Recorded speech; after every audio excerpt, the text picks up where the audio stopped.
ભગવાન શિવ કહે છે કે હું નહીં જાઉં. અને નંદાલયના એ ફળિયાની અંદર ચીપીઓ ખોડી અને આજ મહાદેવ ભગવાન કૃષ્ણ કનૈયાનું ભજન કરે છે.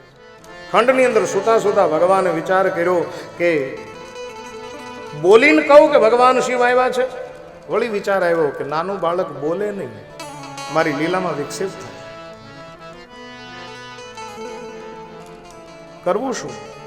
અને ભગવાનને યાદ આવ્યું કે નાનું બાળક બોલે નહીં પણ રડી તો શકે. ભગવાન રેડ્યા છે સાહેબ, એટલું બધું રેડ્યા, એટલું બધું રેડ્યા, એટલું બધું રેડ્યા, શરીરને લાલ ઘૂમ કરી દીધું છે.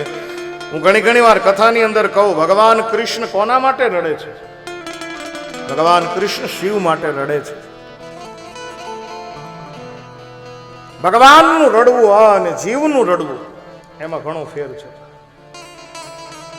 ભગવાન કૃષ્ણ રડે છે એ શિવ માટે રડે છે, અને આપણે શેના માટે રડીએ? પૈસા માટે. આપણે પૈસા માટે રડતા હોઈએ છીએ. ભગવાન શિવ ફળિયાની અંદર બેઠા છે, અંદર કનૈયો રડે છે. ઘણા બધા યુક્તિ પ્રયુક્તિ કરી છતાં પણ કૃષ્ણ પરમાત્મા છાના ન રહ્યા. અંતે મેરે ભાઈ બહેન રોહિણીજી એવું કીધું છે કે બેન, જ્યારથી આ જોગી આવ્યા છે ત્યારથી આપણો દીકરો છાનો નથી રહેતો. કદાચ એની હઠ હોય તો એક વખત તું દર્શન કરાવી દે. અને અંતે માં યશોદા માન્યા છે અને કીધું કે તમે જે હોવ તે પણ દૂરથી દર્શન કરવાના. ભગવાન કહે દૂરથી તો દૂરથી પણ દર્શન તો કરાવો.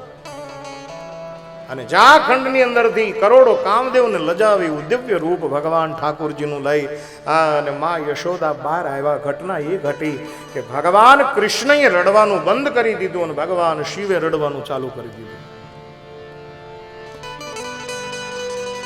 હવે આ બંને શા માટે એકાબીજાએ રડવાનું બંધ કર્યું, શરૂ કર્યું?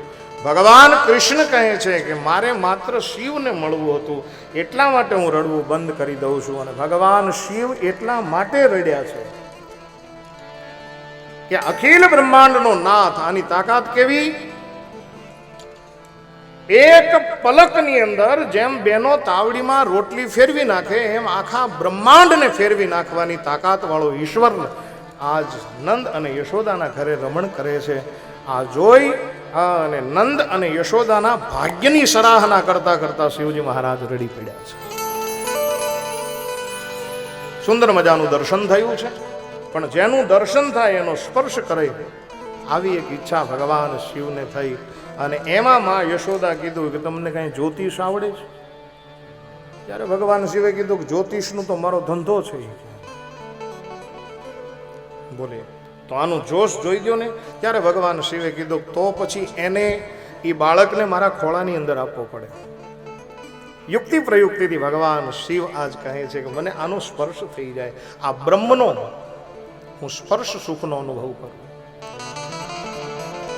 કેમ કે શિવજી જ્યાં રડવા લાગ્યા અને કૃષ્ણ જ્યાં રડવાનું બંધ થયું, આ જ્યારે જોયું ને ત્યારે આપસમાં ગોપીઓ એવી વાતો કરતી હતી કે આ મહારાજ કંઈક ચમત્કારિક છે, આપણા દીકરાનું રડવું લઈ લીધું. અને એ વિશ્વાસની અંદર આવી અને આજ માએ જ્યાં ભગવાન કૃષ્ણને શિવના હાથની અંદર સોંપ્યા, ઉપરથી દેવતાઓએ પુષ્પની વૃષ્ટિ કરી નાખી. ધન્ય છે મા યશોદા, ધન્ય છે આ નંદ રાજાને કે આજ આ ગોકુળના નંદાલયની અંદર હરિ અને હરનું મિલન થયું છે.